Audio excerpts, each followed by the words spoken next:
Hoy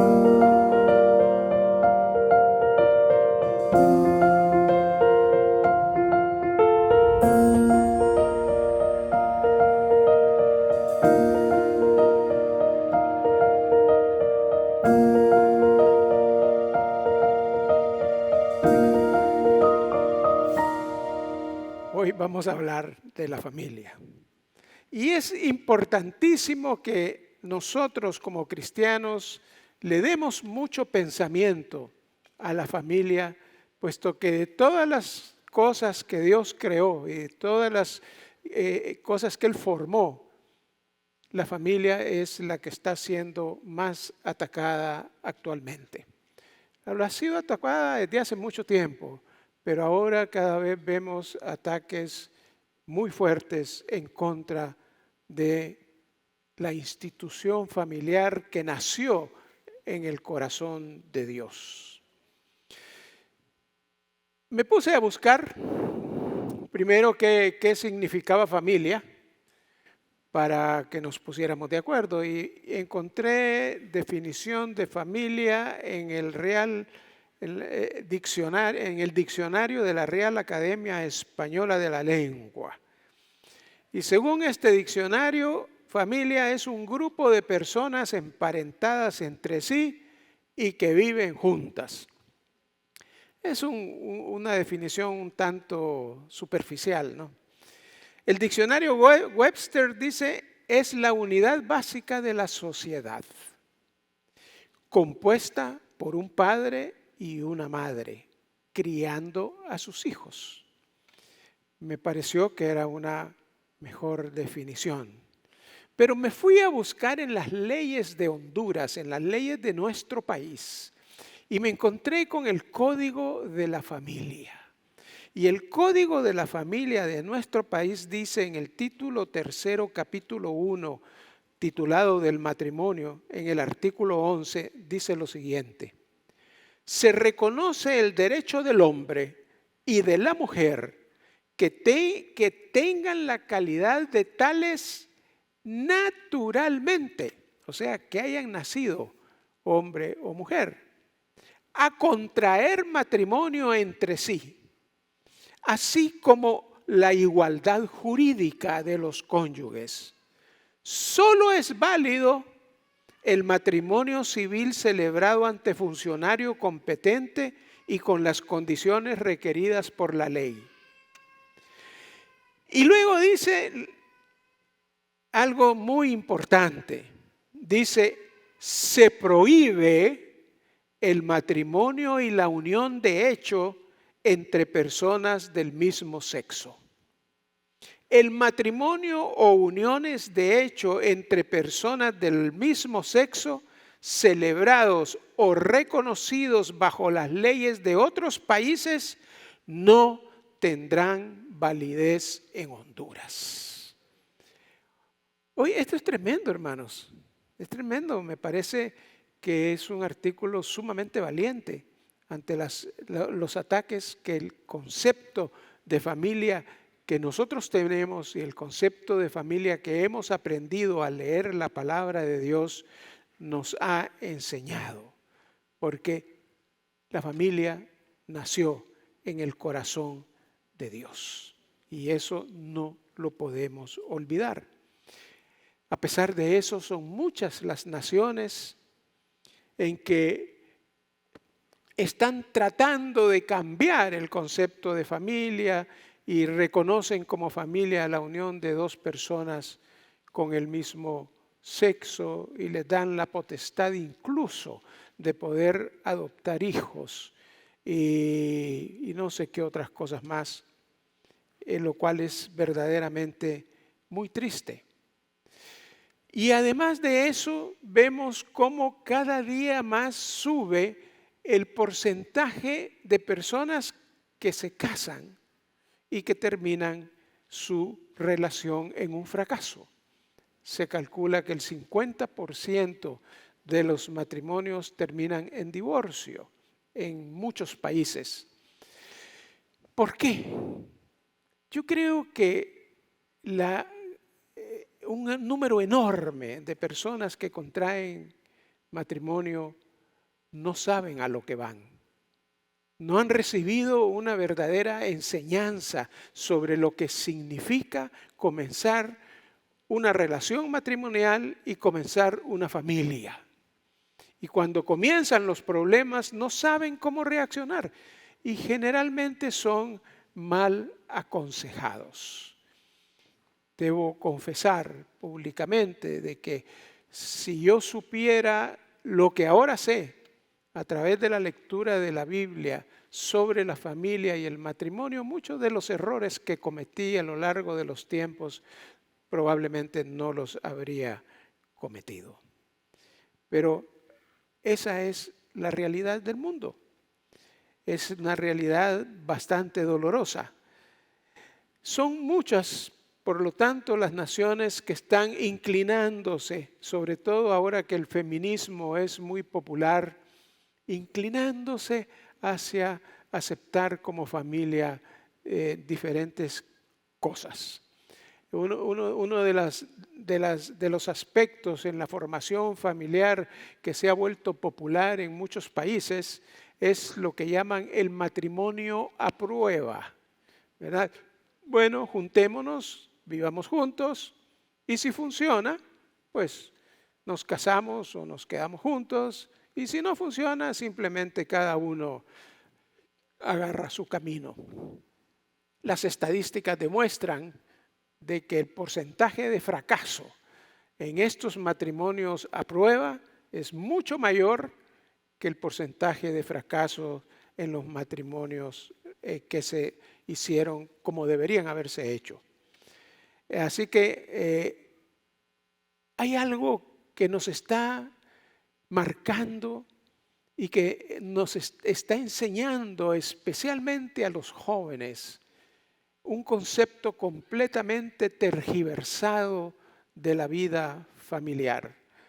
Y eso lo vemos en la televisión, lo vemos en las redes sociales, lo vemos en los periódicos y en las revistas, que cada día están jugando un papel más importante en la vida de las familias y con sus mensajes bombardean explícitamente a nuestros jóvenes y a nuestros hijos a aceptar como normal cosas que la Biblia considera perversiones y considera completamente reñidas con la voluntad de Dios.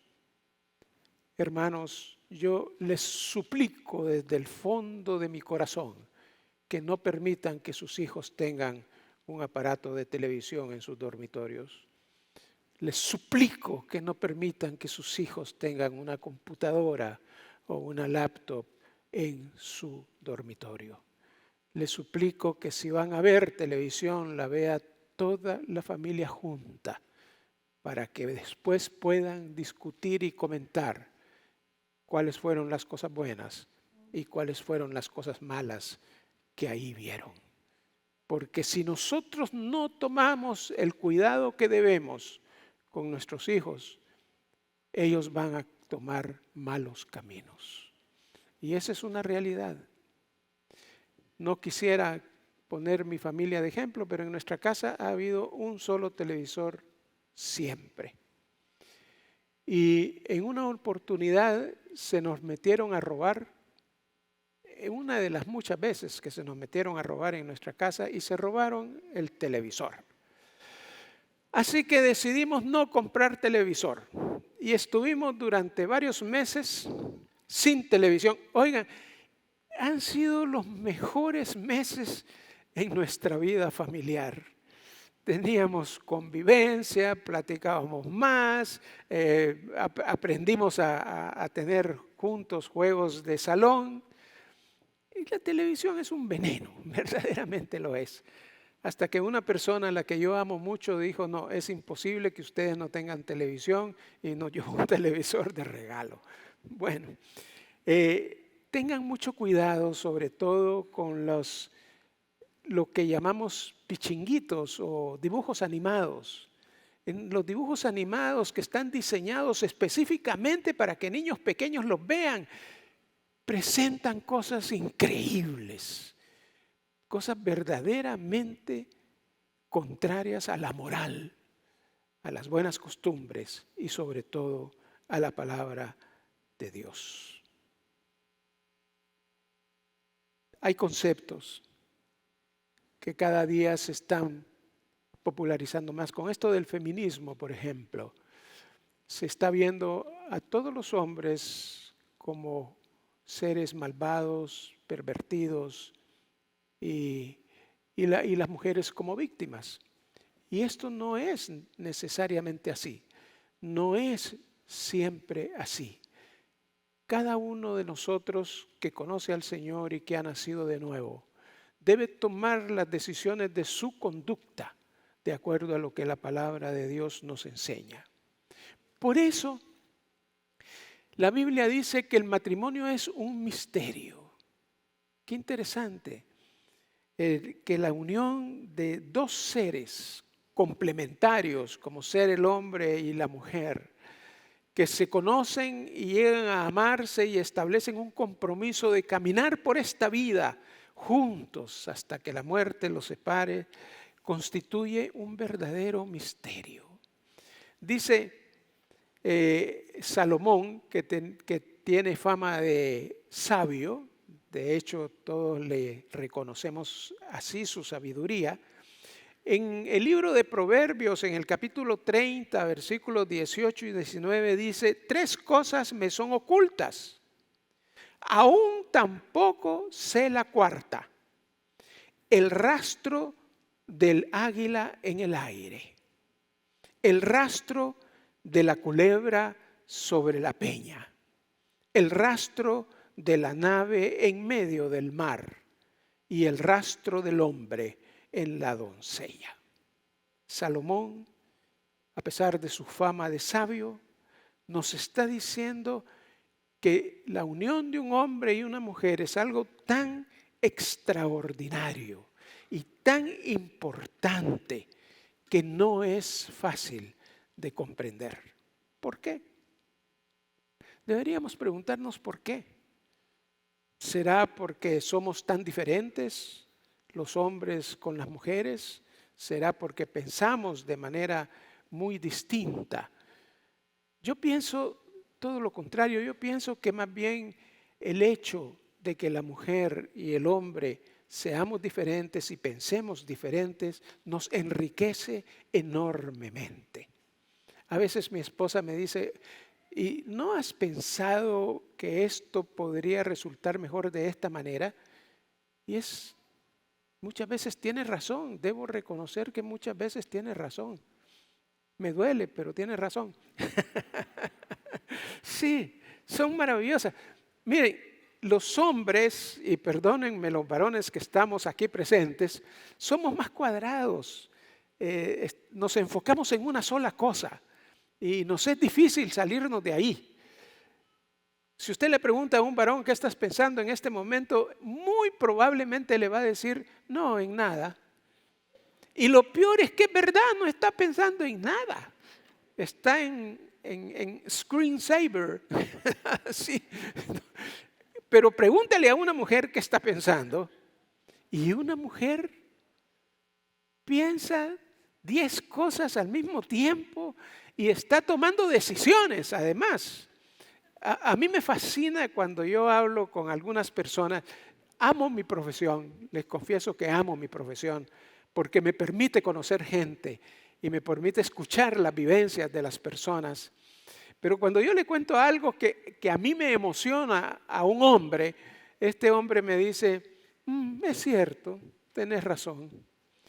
Pero cuando yo se lo pregunto a una mujer, se lo cuento a una mujer, la mujer en la cara se ve que está construyendo toda una imagen.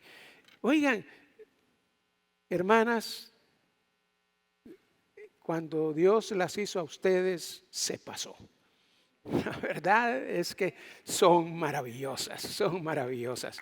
Gracias a Dios, sí. Sí. Es la pura verdad. A los hombres nos hizo bien, pero a las mujeres las hizo extraordinarias.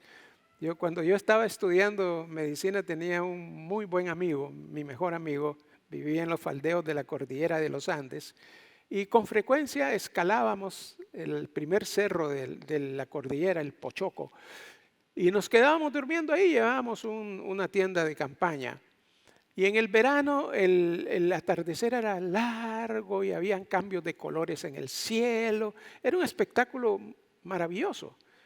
Pero después de estar una hora mirando aquello, yo le decía a mi amigo, oye, ¿qué estás pensando?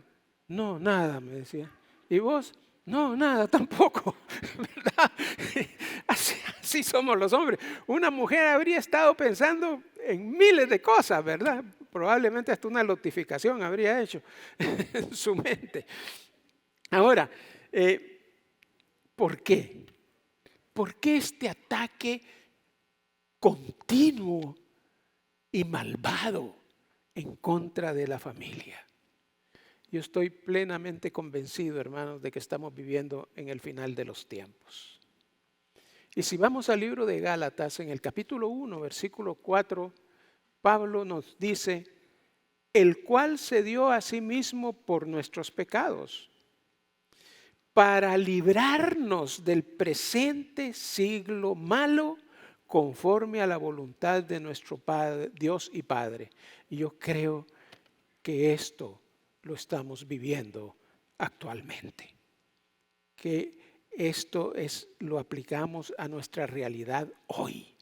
No podemos evitar pensar que estamos viviendo en un siglo donde hay una maldad increíble. ¿Cómo es posible que un grupo de hombres se siente a planificar la muerte de millones de personas? Es increíble, pero esa es nuestra realidad. Y en Primera de Juan, capítulo 5, versículo 19, el apóstol nos dice, sabemos que somos de Dios y el mundo entero está bajo el maligno. Qué tremendo es esto. El mundo entero está bajo el maligno. Engaña a todo el mundo, dice Apocalipsis por ahí. Y nosotros sabemos quién es ese maligno. Lo sabemos. Pero cuando Dios planificó y creó en su corazón a la familia, lo hizo con un propósito. Dios nunca hace cosas sin propósitos. Todo lo que Él ha hecho en la creación tiene propósitos específicos. Y cuando creó a la familia, la hizo con propósitos específicos. No la hizo por un simple capricho. Así que lo que yo quisiera recalcar en esta mañana es que Dios tiene para cada familia y para cada uno de nosotros un llamado especial. Dios nos ha llamado a servirle y a servirle de muchas maneras. Dios tiene un propósito sumamente alto para cada familia. El hecho de que tengamos una familia y un ambiente de amor maravilloso y que nos podamos divertir juntos como padres, hijos, hermanos, maravilloso, que podamos disfrutar la vida juntos, es extraordinario. Hace algunos días, no me gusta hablar mucho de mi familia, pero no me puedo quedar callado. Tengo una nieta de 5 años de edad y ella sabe leer y escribir. Y nos ponemos a jugar con la computadora y ella me dice, escribe el nombre de mi papá. Y yo escribo el nombre de su papá. Y en uno de esos juegos le digo yo, escribe lo que más te gusta en la vida. A una niña de 5 años. Yo pensé que me iba a poner el ice cream o algo así por el estilo. Y ella escribió, disfrutar con mi familia. Oiga, eso me hizo llorar, honestamente. Que una niña tan pequeña vea que lo más grandioso que puede tener es disfrutar la vida con su familia. Pero eso implica para nosotros una gran responsabilidad, porque somos nosotros los que tenemos que crear ese ambiente de amor en el cual nuestros hijos puedan crecer y formarse. Dios nos ha llamado con propósitos específicos. Dice 2 de Corintios capítulo 6, versículos 17 y 18, por lo cual salid de en medio de ellos y apartaos, dice el Señor, y no toquéis lo inmundo, y yo os recibiré y seré para vosotros por Padre, y vosotros me seréis hijos e hijas, dice el Señor Todopoderoso. Ese es el plan de Dios. Pero ¿qué es lo que pasa en el mundo? ¿Y qué es lo que pasa incluso con muchos cristianos? Sus amigos no son cristianos. Se reúnen con compañeros de trabajo, con ex compañeros de colegio, a hacer y a hablar cosas que no glorifican a Dios y que no los edifican a ellos. Hermanos, tenemos como cristianos, hijos de Dios, que ser selectivos con las personas con las que nosotros nos reunimos, con las personas con las que hablamos, con las personas de las cuales podemos recibir algo que nos edifique. Seamos selectivos. No estamos llamados a ser amigos de gente que no nos va a dar nada edificante. Este es el plan de Dios. Este es el plan de Dios. Y dice Mateo capítulo 11, versículo 27, dice Jesucristo en este pasaje: todas las cosas me fueron entregadas por mi Padre, y nadie conoce al Hijo sino el Padre, ni al Padre conoce a alguno sino el Hijo, y aquel a quien el Hijo lo quiera revelar. Oigan, a mí me emociona profundamente esto, de que nosotros hemos conocido a nuestro Señor y Salvador porque el Padre quiso que así fuese. ¿No los emociona a ustedes eso?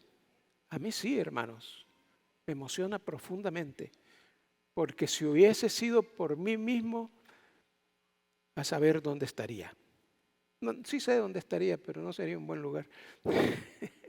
Toda familia cristiana debe estar consciente de que ha sido llamada, que tiene un llamado especial de parte de Dios en Cristo. Miren lo que dijo la palabra y lo que le dice Dios a Abraham. ¿Qué le dijo? Bendeciré a todas las familias de la tierra. En Abraham bendijo a todas las familias de la tierra. Pero a nosotros nos dice en Gálatas capítulo 3, y si vosotros sois de Cristo, ciertamente linaje de Abraham sois y herederos según la promesa. Y si somos herederos según la promesa, herederos de Abraham, nosotros tenemos que ser instrumentos de Dios para bendecir a todas las familias de San Pedro Sula. Amén. ¿Están ahí todavía? ¿Quién dice un mejor amén? Amén. Tenemos que bendecir a todas las familias de San Pedro Sula. Ese es nuestro legado, esa es nuestra responsabilidad. Así que yo les invito a reflexionar sobre esto.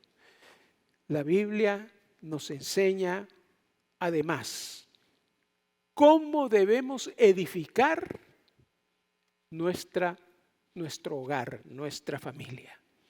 Y dice el libro de Proverbios en el capítulo 24, versículos 3 y 4, con sabiduría se edificará la casa y con prudencia se afirmará, y con ciencia se llenarán las cámaras de todo bien preciado y agradable. Y aquí nos está mostrando la palabra a nuestro hogar, a nuestra familia, como que si fuera una casa nueva a la que llegamos. Probablemente cuando llegamos a esa casa nueva, lo único que llevamos es las memorias de nuestro tiempo de noviazgo.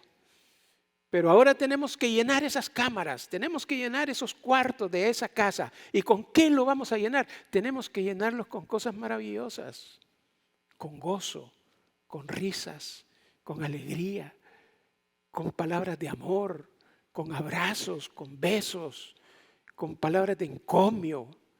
No permitamos que nuestras cámaras se llenen de palabras duras, de rencor, de ira, de enojo. No lo permitamos. No lo permitamos, y eso depende exclusivamente de nosotros. Tomemos la decisión de tratar a nuestra familia, a nuestra esposa, a nuestros hijos con amor. Con amor. Siempre, siempre. Una de las cosas hermosas que nosotros practicamos con mi esposa, a veces se nos olvida, pero lo tratamos de hacer, es que cuando yo llego a casa nos abrazamos, nos besamos, nos decimos, mira, qué maravilloso poder regresar a casa. Y ella me está esperando. Y qué hermoso es que estás llegando a tu hogar, que estás siendo bien recibido. Yo les invito, hermanos, a que cuando reciban esposas a sus esposos, denle un abrazo, denle un beso, díganle que lo aman. Y nosotros a nuestra esposa con mayor razón, ¿verdad? Tenemos que ser agradecidos con ella. Y la familia empieza así. Entonces, tenemos que llenar estos cuartos, pero tenemos que llenarlos con sabiduría. A veces, bueno, hace tiempo no lo hago, pero a veces me gustaba entrar a la bodega de mi casa. No sé si ustedes han entrado a la bodega de su casa. Siempre hay algún cuarto donde, aunque no sea bodega, hay un montón de cachivaches. Pero qué lindo es ver la cuna donde durmieron nuestros hijos, por ejemplo. Ver algunos de los juguetes que ellos usaron cuando niños. Ver algunos adornos que tuvimos en el pasado y que ya no nos son útiles y por lo tanto los hemos guardado en esa bodega. Mi único temor es que algún día cuando yo entre me encuentre yo ahí encerrado. Pero no. Qué bonito es poder llenar nuestra casa con cosas hermosas, con alegría. La familia no es una colección de cosas materiales. Nuestra familia debe estar edificada sobre la roca firme que es el Señor Jesucristo y sobre nuestro amor, que debemos alimentar cada día más. Cuando nos toca a veces aconsejar a algunas parejas que tienen problemas, una de las quejas frecuentes es que ya no siento lo mismo, es que el amor ya se terminó. El amor va cambiando, hermanos, hay etapas, los matrimonios van pasando por etapas, el amor va cambiando, pero nosotros somos los responsables de poder edificar ese amor para que siempre esté creciendo, para que siempre sea predominante en nuestra relación familiar. Y cuando leíamos este pasaje de Proverbios, dice primero que tenemos que edificar con sabiduría. Dice el proverbio, el principio de la sabiduría, dice el Salmo 111, el principio de la sabiduría es el temor a Jehová. O sea, si nosotros vamos a edificar nuestro hogar con sabiduría, tenemos que aferrarnos del Señor. de sus enseñanzas, de su palabra. Tenemos que aprender a amarlo con un temor reverente y estar buscando su rostro en forma permanente. Así podremos tener la sabiduría necesaria para edificar nuestra casa. Luego habla de prudencia. Dice, tenemos que tomar las cosas con calma, con precaución, con dulzura, como decía hace algunos momentos, con confianza. Confianza.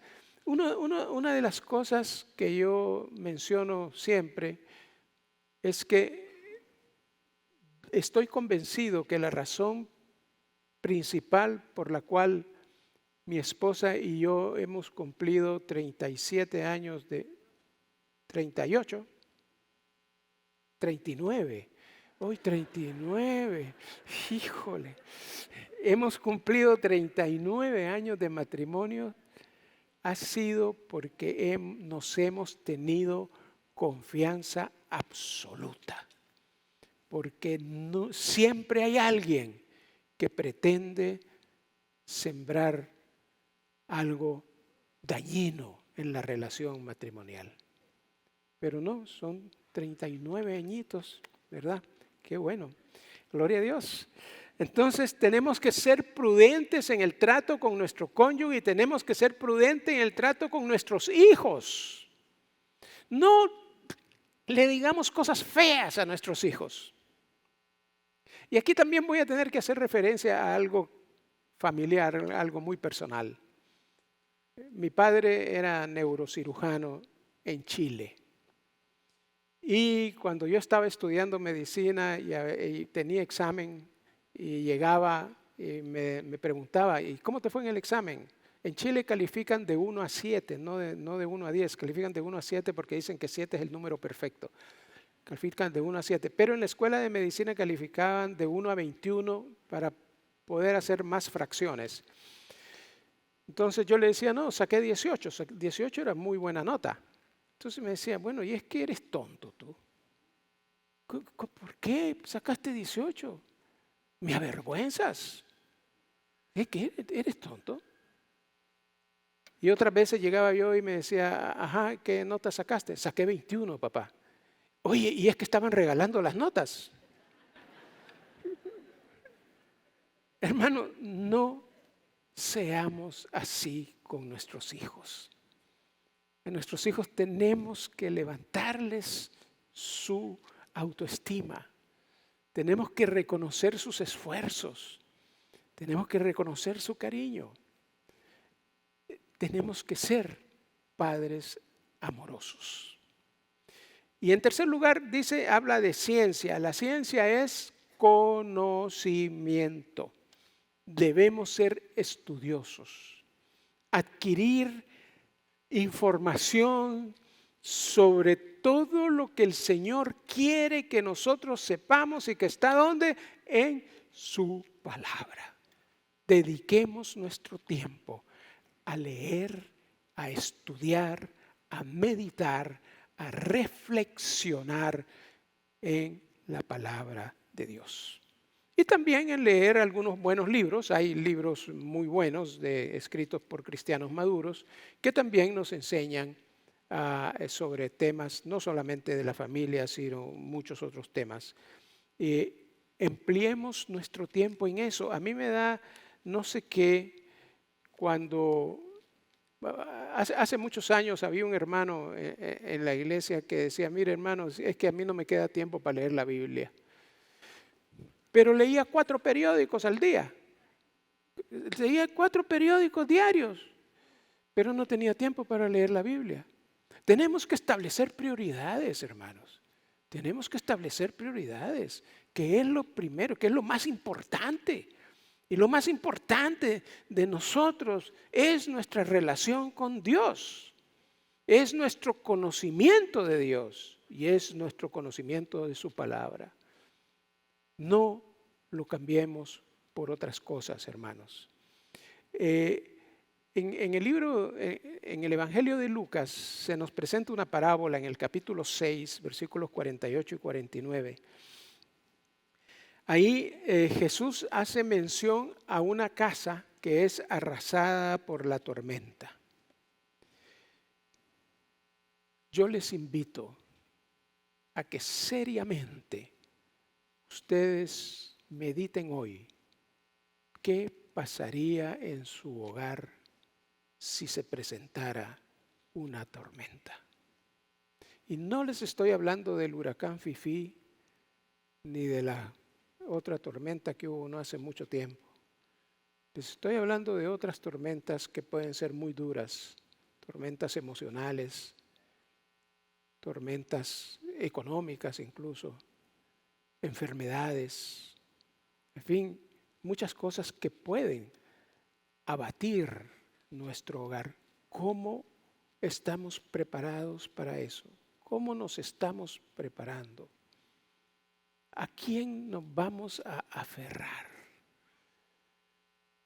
Y esta es una pregunta sumamente importante, porque dependerá de dónde está cimentada nuestra casa. Y nuestra casa debe estar cimentada sobre Jesucristo, que es la roca. Amén, hermanos. Amén. Solamente así nosotros podremos estar seguros de que no importa lo que el enemigo quiera hacer contra nosotros, el Señor es más poderoso y Él nos protegerá y Él nos mostrará el camino y nos dirá por dónde debemos andar. Busquémoslo, busquémoslo, busquémoslo. Porque si Jehová no guardare la ciudad, en vano vela la guardia. Y Jehová es el que cuida nuestra casa, nuestro hogar. Ahora, ¿están aburridos? ¿No? ¿Podemos seguir? Gracias. Hace años me contó el pastor Gregorio Romero que había venido un predicador, lo habían invitado a la iglesia, y el predicador le dijo a don Gregorio: mire hermano, yo estoy acostumbrado a predicar 4 horas. Y don Gregorio le dijo: no hay problema, usted predique 4 horas. Se va a quedar solo, pero predique las 4 horas. Bueno, no me vayan a dejar solo, por favor. La Escritura hace, y en esto quisiera reflexionar un poquito, hace mención a 4 propósitos fundamentales para la familia cristiana. Y los encontramos en el capítulo 1 de Génesis, en los versículos 26 al 28. Dice: entonces dijo Dios, hagamos al hombre a nuestra imagen, conforme a nuestra semejanza, y señoree en los peces del mar, en las aves de los cielos, en las bestias, en toda la tierra, en todo animal que se arrastra sobre la tierra. Y creó Dios al hombre a su imagen, a imagen de Dios lo creó, varón y hembra lo creó, y los bendijo Dios y les dijo: fructificad y multiplicaos, llenad la tierra y sojuzgadla, y señoread en los peces del mar, en las aves de los cielos y en todas las bestias que se mueven sobre la tierra. Y aquí la palabra nos enseña 4 propósitos fundamentales para nosotros como familia. En primer lugar, tenemos que reflejar la imagen de Dios. Dijo: hagamos al hombre a nuestra imagen, conforme a nuestra semejanza. ¿Qué significa esto, hermanos? Significa que debemos de vivir de una manera cristiana, que debemos de vivir de acuerdo a las enseñanzas de la palabra de Dios. Eso es reflejar ante todo el mundo la imagen de Dios. Amén, hermanos. En segundo lugar, dice: gobernar la tierra para Dios. Dijo: fructificad y multiplicaos, llenad la tierra y sojuzgadla. Debemos gobernar la tierra para Dios. ¿Y qué es lo que está haciendo el ser humano actualmente? Destruyendo la creación de Dios. destruyéndola. Ustedes han caminado o han andado por San Pedro Sula y han visto las calles llenas de basura, han visto los ríos llenos de basura. Hay un grupo dirigidos por un colega, por cierto, que van a los bordos a limpiar.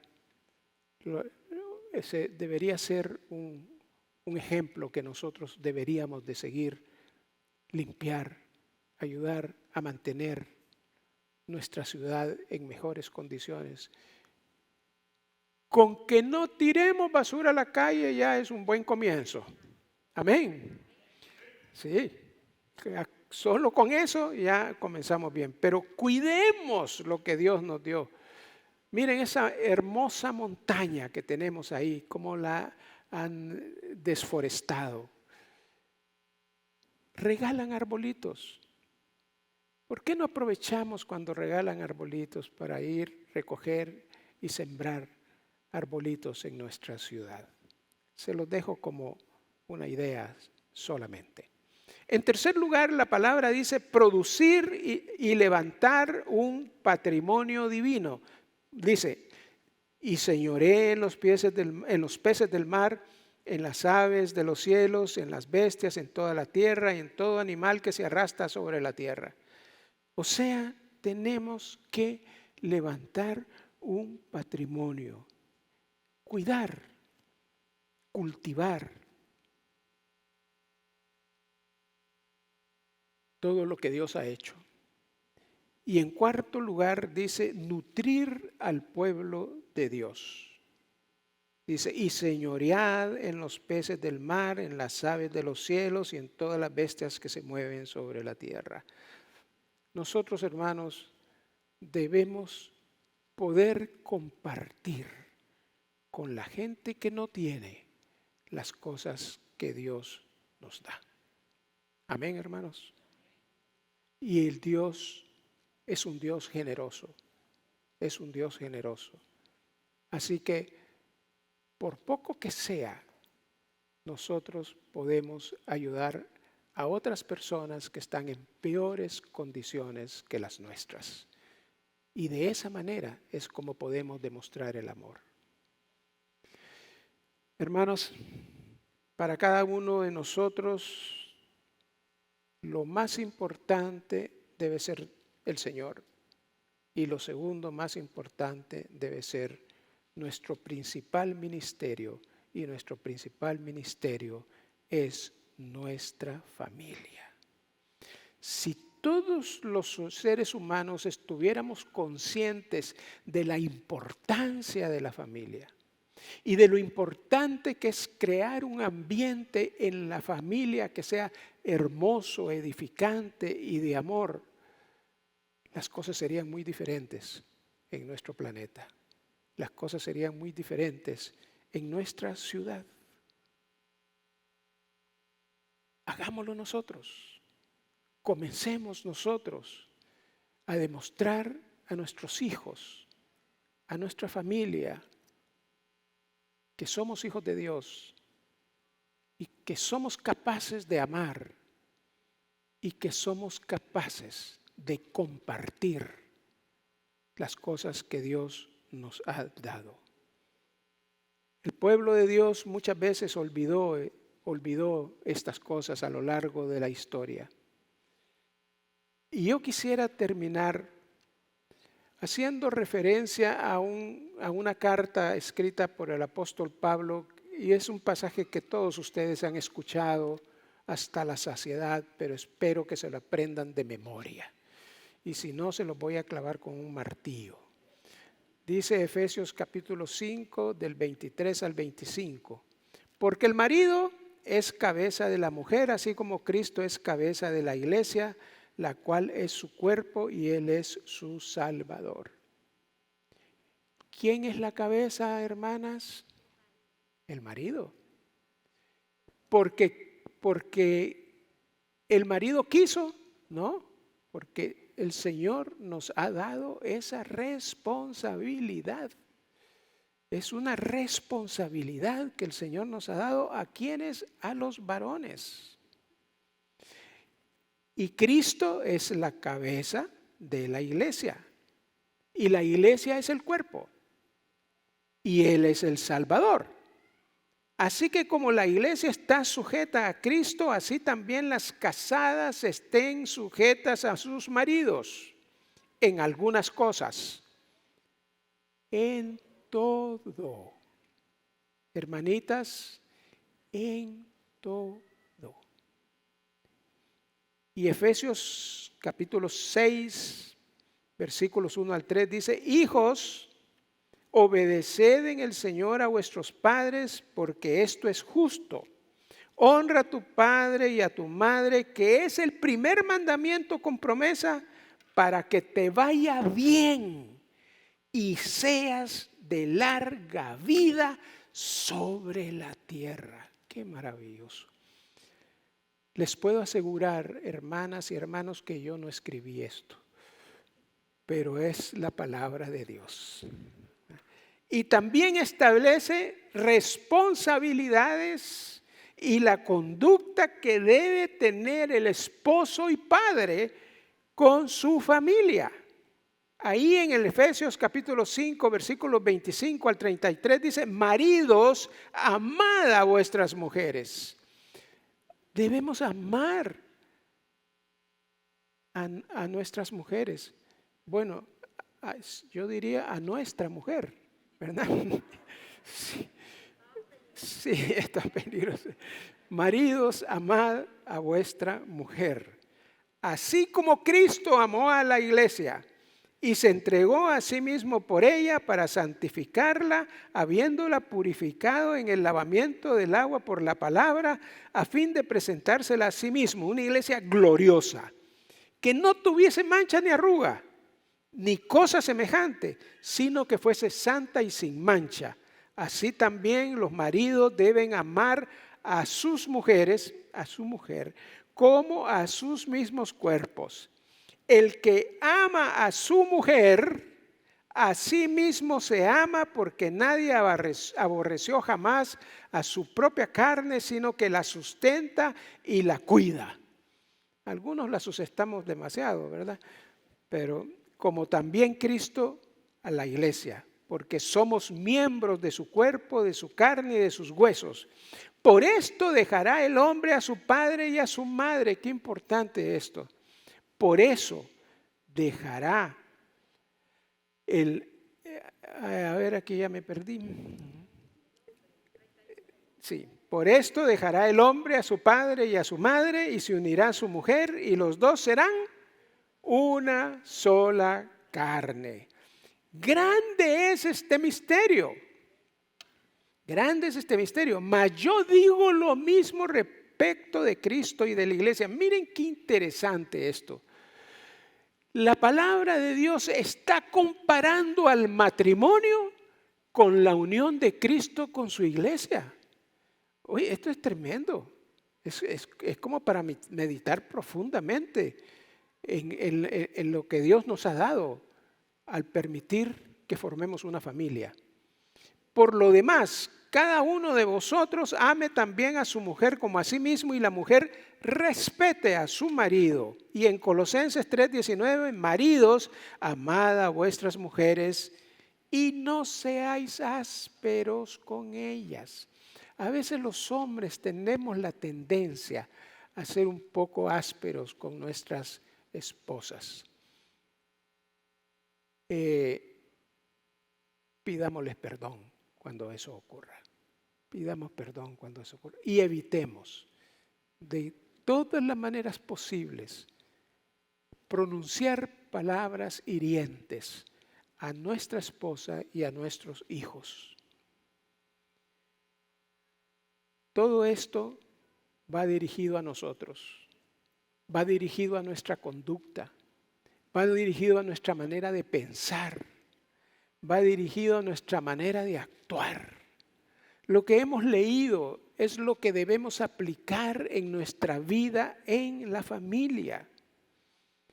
En los tiempos de Cristo esto era algo nuevo, porque prácticamente en las civilizaciones anteriores las mujeres eran vistas muy por debajo del hombre. prácticamente no eran consideradas ni siquiera ciudadanas, no podían votar ni nada de eso. Pero ahora nosotros sabemos por las enseñanzas de la Biblia y de Jesús de que las cosas no son así, que nuestra esposa es igual a nosotros, que somos iguales en Cristo y que debemos amarlas.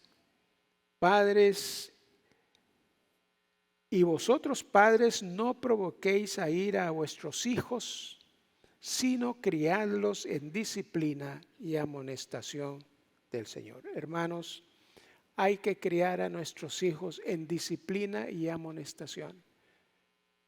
Pero no abusemos, no abusemos.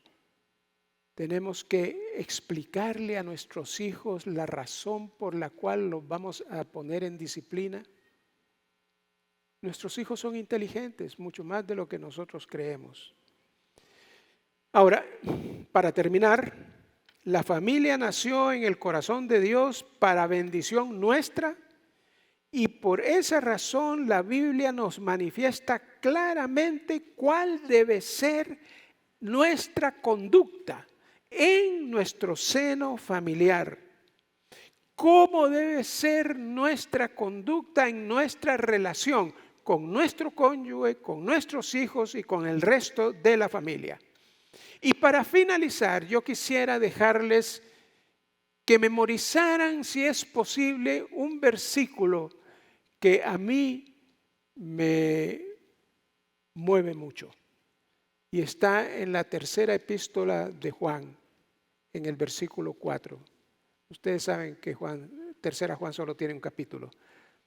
Y dice lo siguiente: no tengo yo mayor gozo que este, el oír que mis hijos andan en la verdad. Amados, que tus hijos anden en la verdad. Dios les bendiga, Dios les guarde. Vamos a orar. Gloria a Dios.